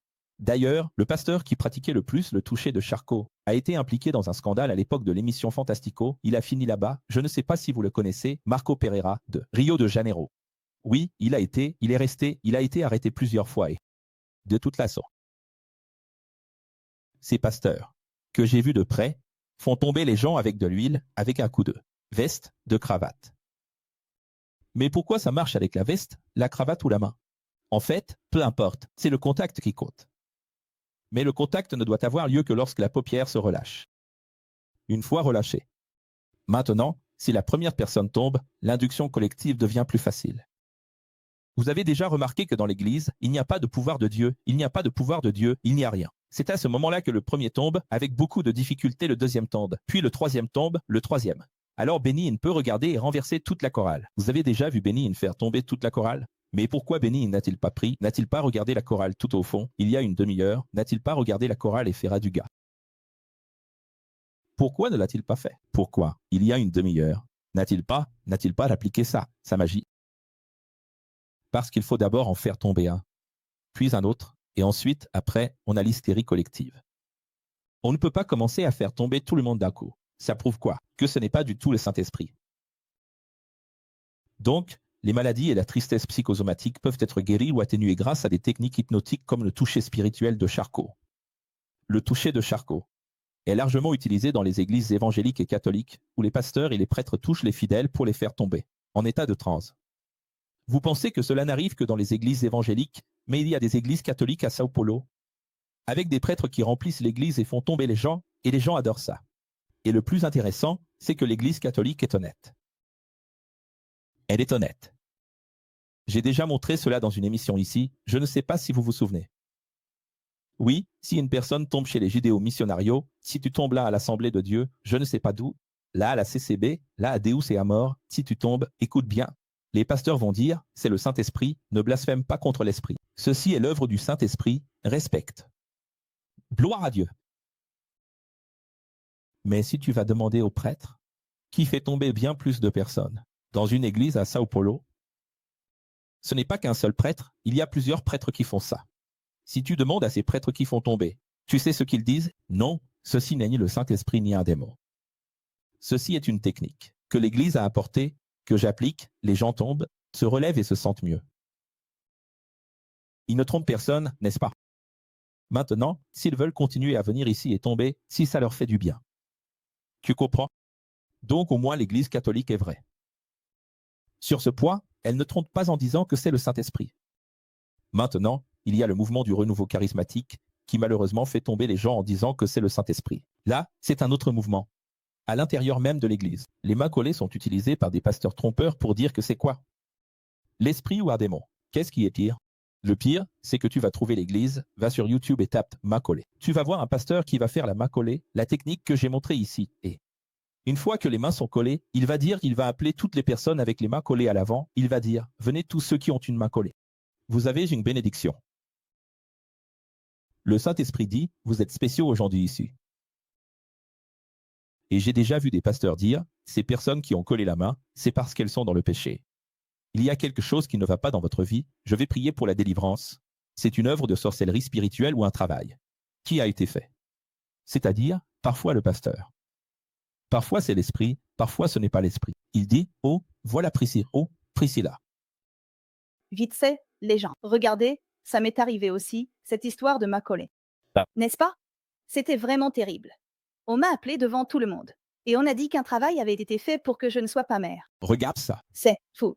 Je suis restée 3 ans et demi à attendre, à essayer. Tu vois, avec mon amour, et rien, je ne devenais pas mère, alors que mon corps allait parfaitement bien, parce que j'y ai tellement cru. Et quand j'ai lâché prise, je suis tombée enceinte. Tu vois? Maintenant, je ne vais pas dire qui, parce que je ne peux pas dire qui, n'est-ce pas? Mais quelqu'un m'a dit hier ici, après l'émission sur le sexe, enfin, le cours 66, qu'il connaissait une personne qui, au moment d'avoir des rapports, devait parler en langue. Les gars, je pensais avoir déjà tout vu, mais regardez. Avez-vous déjà imaginé quand vous ferez tchan tchan tchané, que vous devrez parler en langue? T'as déjà imaginé parler en langue, hein? Bon, dire, je chante Malafa. Alphée, je chante Malassé. Dans une assemblée de Dieu que j'ai visitée à Rio, il y avait une personne qui était déjà mariée, mais il n'avait des relations avec sa femme que si elle incorporait une pompe à gira. Il y a de tout, hein? Il y a vraiment de tout. De la même manière, les ravissements par l'esprit. Les gens, c'est quoi un ravissement par l'esprit? C'est ça, c'est le toucher de Charcot. C'est une technique. Régression spirituelle. Le mouvement G12 ou G12iste, depuis 1991, s'est répandu dans les églises cellulaires. Et maintenant, dernièrement dans les Black Church, où l'on pratique des techniques de régression et d'hypnose au nom du Saint-Esprit, en disant que les fidèles doivent retourner dans le passé et se libérer des malédictions héréditaires. Voyez, le psychanalyste autrichien Sigmund Freud est parti du principe que tous les problèmes humains sont des traumatismes provenant d'expériences douloureuses de l'enfance. Tout s'explique comme ça. C'est pour ça que, quand vous regardez un film, il y a un personnage qui commet plein de crimes, puis, au 2e ou 3e épisode de la série, une partie du film commence à raconter son enfance pour expliquer pourquoi il est devenu criminel. Pourquoi? Parce qu'elle a beaucoup souffert, la pauvre. Même si c'est vrai, Ça ne sert d'excuse à personne, n'est-ce pas? Ce n'est pas un alibi. Les organisateurs de rencontres dans les églises américaines utilisent ces mensonges lors des retraites spirituelles. Les participants sont invités à visualiser chaque étape et à se souvenir de chaque moment difficile et traumatisant. À ce moment-là, les responsables demandent de visualiser Jésus, comme mot d'activation pour la libération des traumatismes. Donc, en fait, c'est la même technique de régression qui est utilisée. Sauf qu'au moment de l'appliquer, au lieu d'utiliser une technique, au lieu de dire ce qu'un hypnotiseur dirait, c'est-à-dire un mot profane, on utilise un mot religieux. Donc, au lieu de dire pour Jésus, on dit simplement Jésus. C'est ça la différence. De la même manière que dans les églises néo-pentecôtistes universelles, l'église universelle est similaire, on brûle des histoires tristes, dans des feux de joie. Dans les églises plus libérales pour les jeunes, les fidèles doivent écrire leurs péchés sur des morceaux de papier et les brûler dans le feu de joie. Est-ce que cela fait du bien? Ça fait du bien à la volée. Pour une personne très simple, d'esprit étroit, émotive, naïve, oui, ça fait du bien. De la même façon, l'Église Dieu est amour et d'autres similaires expulsent les démons en répétant 3 fois la formule d'activation hypnotique. Sors, Satan, sors, démon, sors, diable, sors de lui, 3 fois, au nom de Jésus, ou alors, au nom de Jésus, 3 fois. Pourquoi dire abracadabra 3 fois? Vous avez déjà remarqué? Je pose la question parce que Jésus n'a jamais demandé plus d'une fois, et sans crier, pour qu'un démon quitte la psyché de quelqu'un, pour l'amour de Dieu. Non, les guérisons étaient donc instantanées pour toujours, instantanées et à vie, accent grave vie. Les exorcismes de Jésus étaient instantanés, rares, définitifs. À aucun moment Jésus n'a dit « sors de lui ». Je répète, sors de lui. Et pour la 3e fois, sors de lui. Alors ça, pourquoi les églises font-elles ça? Parce qu'elles font de l'hypnose. Et parfois, la personne qui est en train d'expulser ne connaît même pas la technique, mais c'est qu'elle a vu quelqu'un d'autre le faire. Et ça marche. 1, 2, 3. 1, 2, 3. 1, 2, 3. Quand je compterai jusqu'à 3, tu reviendras. 1, 2, 3. Reviens. Alors la personne va expulser le démon. Quand je dirai 3. Et il y a des pasteurs qui font ça ouvertement. Par exemple, l'apôtre Saul, avec qui j'ai déjà eu des problèmes judiciaires. Qui s'en souvient? J'ai déjà eu des problèmes judiciaires avec l'apôtre Saul. Et ici, je l'ai déjà réfuté en exposant clairement ces techniques d'hypnose mensongère, mais ceux qui fréquentent ces églises méritent bien les dirigeants qu'ils ont, non? Ce qu'il faut comprendre, c'est que ce sont des personnes avides qui remplissent ces églises, la majorité, plus de 90%, qui cherchent Dieu uniquement par intérêt. Plus de 90%. Je n'ai de la peine pour personne qui fréquente ces églises. Pour presque personne, vraiment presque personne. Alors, qu'est-ce que faisait l'apôtre Saul? L'apôtre Saul maîtrise parfaitement la technique de l'hypnose. Elle ne fait pas que reproduire ou copier, non. Elle connaît vraiment la technique, elle est son père. Alors, comment elle sait? Elle arrive. Les pasteurs de l'Universal font ça aussi. Valdemiro, RE. Ils arrivent et font comme ça. Le duc est un professionnel. Le duc, Agenor-Duc, est un professionnel. Alors, qu'est-ce qu'ils font? Ils arrivent auprès de la personne et utilisent les techniques d'hypnose. Mais, uniquement, avec des synonymes de l'Église. Alors, au lieu de dire 1, 2, 3, tu te réveilles. Je dis au nom de Jésus, au nom de Jésus, au nom de Jésus, sors, tu vois, tu es libéré. Dis avec moi, je suis libéré, je suis libéré, je suis libéré. Et il y a des moments que j'ai même déjà montrés ici, de l'apôtre Saul, disant, quel est ton problème? Oh, tu fumes, je fume, depuis plus de 30 ans. Tu crois que Jésus peut te délivrer aujourd'hui, ici? Te libérer aujourd'hui, te libérer de la cigarette, te libérer de l'alcool? J'y crois. Alors elle pose la main sur la tête de la personne et dit, Seigneur Jésus, je passe une éponge sur sa tête maintenant. Pour qu'elle oublie tout. C'est-à-dire, c'est une technique d'hypnose. Passer une éponge sur la tête, effacer, laver, faire oublier, provoquer l'amnésie, c'est l'une des techniques de l'hypnose. Sauf qu'elle y ajoute Jésus et les fidèles ne s'en rendent pas compte. D'ailleurs, une fois ça a mal tourné, parce qu'après la prière, elle a demandé « Alors, tu as déjà fumé dans ta vie ?» Elle a répondu « Oui, j'ai déjà fumé. » Et elle n'a pas arrêté de fumer, non. Elle a dit « Attendez, Église, levez la main par ici, levez-vous, on va prier à nouveau. Seigneur Jésus. » Après avoir terminé la prière, et maintenant, Madame, avez-vous déjà fumé dans notre vie? Oui, j'ai déjà fumé, mais ça n'a servi à rien. L'hypnose ne marchait pas ce jour-là. Toutes les églises utilisent des points de contact hypnotiques, n'est-ce pas? L'huile, l'eau, des objets sacrés dorés, toucher le manteau, toucher les cheveux. Il y a des églises où l'on fait la queue pour une femme qui n'a jamais coupé ses cheveux. Oui, tu touches ses cheveux et tu es guéri. Ou pour toucher le manteau sacerdotal, un vêtement du prêtre. Maintenant, il y a un pasteur, là, qui s'habille en pape. Je ne sais pas si vous avez vu, il danse. Il tourne comme un pape, puis les gens le touchent sa tenue papale. Et tout ça. En plus de cela, les prêches aujourd'hui, dans les églises, sont pleins d'autosuggestion. Les prêches eux-mêmes, les sermons des églises, sont remplis d'autosuggestion. Mais, qu'est-ce que l'autosuggestion? C'est la première étape de l'hypnose. L'autosuggestion est la première étape de l'hypnose. Donc, ça commence déjà dans les prêches. Parce qu'avant la parole, il y a une chanson. Puis la parole arrive. Oui, après la chanson vient la parole. Il y a beaucoup d'églises, le jour où je suis allé à l'église, où j'ai été expulsé de là. Si vous voulez connaître ce jour, c'est ici, regardez. Je vais vous montrer ici. Maintenant, la maison s'est effondrée pour la bola de neve, là-bas tout s'est écroulé, non? Maintenant, ceux qui nous ont menacés sont en train de payer. Mais regardez ça ici, regardez. Sur le portail X, je descends tout en bas. Sur TikTok. Vous êtes déjà allé sur le TikTok de X ou pas? Et vous avez déjà vu ça? Regardez. Ici, c'est le jour où on est allé. Dans cette église, regardez. Le jour où je suis allé dans cette église ici. Si vous n'avez pas vu, allez regarder là-bas. Le jour où je suis allé dans cette église à Balneario-Camboriú, pas seulement dans celle-là, mais dans les 4 principales églises, en pleine pandémie, n'est-ce pas? Le jour où je suis allé dans cette église, c'était incroyable. Au moment du serment, ils ont éteint toutes les lumières. Et ensuite, ils ont allumé des lumières colorées. Puis un son spécifique pour donner cette ambiance émotionnelle. C'est-à-dire, tout est fait dans cette pyrotechnie d'autosuggestion qui est le principe même de l'hypnose. Professeur, je ne comprends pas.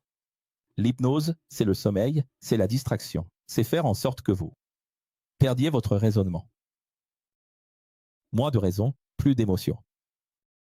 Donc, à cause de cela aussi, beaucoup de personnes du groupe X ont aujourd'hui peur.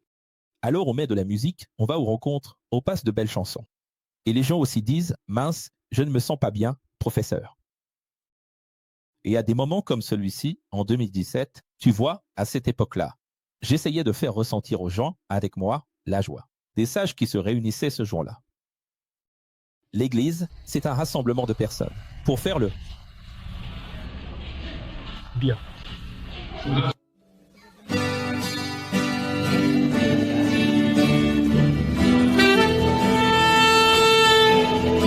Et je voulais que les gens chantent avec moi.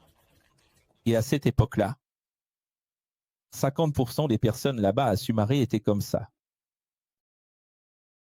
Pourquoi? Ce sont des personnes réactionnaires qui ont quitté l'église blessée. À l'époque, elles étaient emportées par l'esprit, roulaient par terre, tombaient. Tu vois, allaient même jusqu'à avoir les yeux révulsés en transe. Et maintenant, elles ont peur. Peur de se laisser aller à nouveau. Sauf qu'ils n'ont pas appris cette simple maxime. Si la raison est juste, je peux m'émouvoir. Quel est le problème d'être bon? Dieu a créé la gauche, il a créé la droite. Dieu a créé la raison, il a créé l'émotion. Donc l'émotion est belle. Après la raison, si la raison est juste. Comment ne pas s'émouvoir, franchement? Qu'est-ce que vous voulez? Il y a des gens qui pensent comme ça, je ne m'émouvrai que lorsque je verrai Dieu. Mais Dieu n'est pas dans un corps explicite. Il est dans un corps implicite, il est à l'intérieur des gens. Il se manifeste dans chaque acte de beauté. Non, mais Jésus est monté au ciel et il va revenir comme il. Il va revenir, mais il ne va pas venir te parler en privé. Ne crois pas que tu vas avoir un moment en tête-à-tête avec Jésus. C'est un mensonge. Aucun d'entre vous n'aura un moment seul avec Jésus. Jésus va venir pour tout le monde. Il agira pour l'ensemble. Ah, tu veux que je te le prouve? Il y a 2000 ans, comment Jésus a-t-il agi? À quel moment a-t-il parlé en privé à quelqu'un? C'était tout le temps pour tout le monde. Aussi, professeur, lui non plus n'est pas prisonnier d'un temps, n'est-ce pas? Ni d'un futur, ni d'un passé. Je veux dire, Dieu est intemporel, alors où est-il maintenant? Il ne va pas rester à attendre. Oui, mais les gens pensent « Ah, je ne m'entends pas avec ceci ou cela, mais moi. » Non, tu te trompes. Regarde, il y a un hypnotiseur qui dit là, si quelqu'un a besoin de débloquer quelque chose, venez me voir, je peux aider. C'est quelqu'un qui a vu le titre et s'est dit, je vais me trouver quelques clients. Ah. D'accord, je sais, tu gagnes ta vie comme ça, mais au-delà de ça, Monsieur Davy, vous avez étudié ce sujet. Vous y avez investi de l'argent, du temps, je sais comment ça marche. Mais vous pouvez aller plus loin, n'est-ce pas? Vous avez déjà pensé à arriver à la conscience X et à en faire quelque chose de meilleur? Une hypnologie authentique et non une hypnologie mystique, limitée, comme tout le monde le fait. Il y a toujours quelque chose de plus grand. Et c'est vraiment plus grand, non? Avec l'Aletheia. Vous imaginez une hypnologie originale? Ce cours que j'ai donné ici pourrait être une véritable université pour lui, parce que s'il saisissait l'esprit de ce que j'enseigne, il irait dans son cabinet. Et il apprendrait aux gens quelque chose de plus grand que cela. Mais peut-être que la personne se dit, je ne vais pas enseigner quelque chose de plus grand, et alors elle ne revient jamais. Et c'est ça, le X. Tu sais que le X, il remplit les écoles, puis bientôt, l'école de 30, 50 personnes redevient 25. Ils se sont dispersés. Pourquoi? Parce que ça libère les gens, mais les gens se disent, mais pourquoi devrais-je rester si j'ai déjà été libéré, si je peux simplement remercier et suivre mon chemin? Et c'est là que réside la condamnation. Elles n'ont pas compris le but. Donc le X, il libère beaucoup de gens, mais il n'arrive pas à retenir les personnes. Pourquoi? Parce que les gens sont filtrés et révélés, car cela prouve qu'ils ont seulement profité du bénéfice de la libération et se sont révélés avec leur ego. Ils n'ont pas voulu rester ensemble à faire ce travail de libération. Elles ont dit, on m'a déjà libéré, ça me suffit, je continue mon chemin. Mais elles n'ont pas compris qu'elles n'ont pas été libérées pour, du fait d'être libérées, se croire spéciales. Elles ont été libérées pour rejoindre les libérateurs dans un travail de libération pour tous. La fonction, quand tu es libéré, c'est de te joindre à moi, le libérateur, pour que nous, ensemble, libérateurs, puissions libérer encore plus de personnes. Et non pas suivre ton chemin en disant merci. C'est ça, la grande perte. Salut, Iago. De la même façon que les églises profitent, n'est-ce pas, en apportant des solutions temporaires aux problèmes. Eh bien, l'hypnotiseur aussi, il vend ça. Non, il soulage au lieu de guérir. Ici, on trouve la guérison, mais il faut être prêt à évoluer. Vous ne serez pas ainsi, Iago. Je vais terminer ce cours 67 qui restera enregistré jusqu'au retour de Jésus dans le royaume. Je vais terminer ce cours en disant ceci, vous ne serez pas ainsi. Comment ça? Quand tu as un magasin, une usine, un bureau, un cabinet, tu gardes tes techniques, tes secrets. Tu ne révèles pas tout. Si tu donnes des cours, si tu es un professeur professionnel, si tu es un professeur de technique, technologue, universitaire, tu ne révèles pas tout. Tu ne révèles que des parties de cela. Pourquoi? Parce que tu as besoin d'une salle pleine avec de nouveaux élèves, de nouveaux employés, de nouveaux clients, de nouveaux patients. C'est comme ça que tu fais dehors dans ton monde individuel, séculier. Mais ici, dans le X, vous ne serez pas ainsi. Et c'est ça que les gens ne comprennent pas. C'est ça être chrétien, c'est ça être X. Entre nous, nous ne pouvons pas être ainsi. Entre nous, il n'y a pas de réel contrôle. Entre nous, il n'y a pas de vérité à dose homéopathique. Je vais révéler la vérité petit à petit. Je vais révéler sans révéler. Je vais dire sans dire. Ici, c'est ce que c'est. Et les gens disent, pourquoi Akel est-il là depuis 12 ans et demi? Et que ça grandit si lentement. Les écoles grandissent lentement. C'est à cause de ça, ça ne sera jamais grand. Pourquoi? Parce que ce n'est pas possible autrement. Au moment où je révèle, les gens se perdent. Parce que les gens ont été façonnés par l'ego pour recevoir l'évolution tout doucement. Et pas en une seule fois. Quand elles reçoivent tout d'un coup, elles se détachent et suivent leur propre chemin. Les amis, c'est exactement comme le point physique métaphysique. Vous savez, si je vais manipuler et hypnotiser une poule, vous savez déjà, non? Une ligne tracée devant son bec sur le sol, elle reste hypnotisée. N'est-ce pas? On ne peut pas hypnotiser une poule. Et si j'essayais d'hypnotiser une puce? Tu te souviens de l'histoire de la puce? La puce saute, se cogne la tête contre le bocal, et puis tu commences à ouvrir petit à petit. Mais il arrive un moment où, même avec le bocal ouvert, elle ne sautera plus au-delà de la hauteur du couvercle. Pourquoi? Parce qu'elle s'est habituée à ça. C'est comme l'histoire de la grenouille. qu'on fait cuire ou celle de l'éléphant, attaché à la chaise. Depuis tout petit, on attache l'éléphant à une chaise et il finit par croire que c'est un arbre. C'est-à-dire, pourquoi peut-on hypnotiser des animaux qui sont dichotoniques? Et pourquoi peut-on hypnotiser l'animal humain? C'est à cause de ça, les amis, parce que c'est un conditionnement progressif. C'est progressif.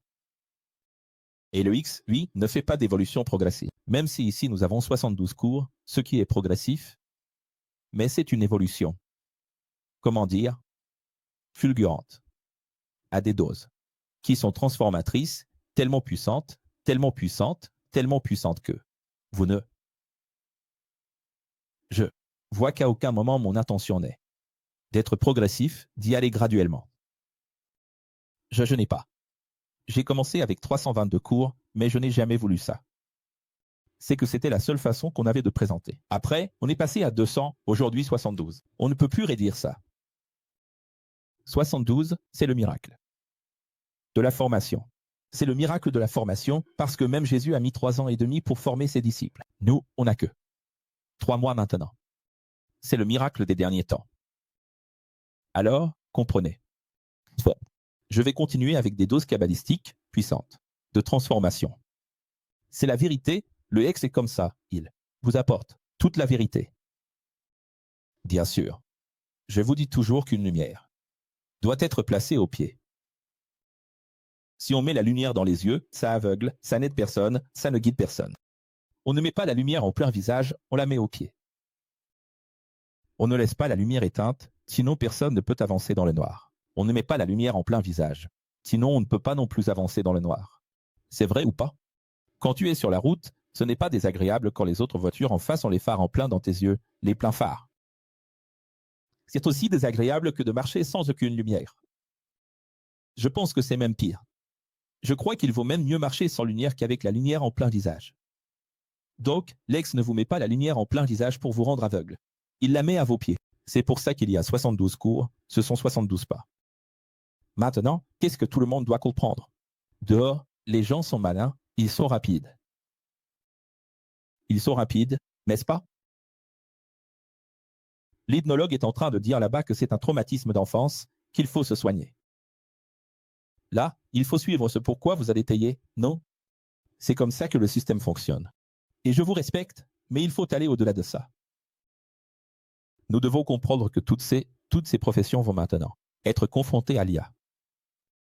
L'IA arrive. En tant que psychologue, médecin, avocate, juge, en tant que tout, n'est-ce pas? Et elle va laisser tous les êtres humains à la maison. Ça va commencer avec le rythme de 4 jours pour 3, jusqu'au jour où le plus pauvre des pauvres de cette vie travaillera 3 jours par semaine, et le riche travaillera 1 jour par semaine et encore. N'est-ce pas? Là, vous aurez tellement de temps pour la spiritualité, j'aimerais bien voir ça. Là, j'aimerais bien voir. Le crible, hein? L'octib. Les amis, ce cours est très important parce qu'il fait partie de la vie. Imaginez, voyage astral, charbon, hypnose, médiumnité, rêve, régression. Et là-dedans, il y a encore le 7e sens, les sensitifs, la médiumnité, c'est super important. Donc, à chaque fois que quelqu'un parle de ces sujets, cours. 67. Ici, il n'y a pas d'enlèvement. Ici, il y a des martyrs.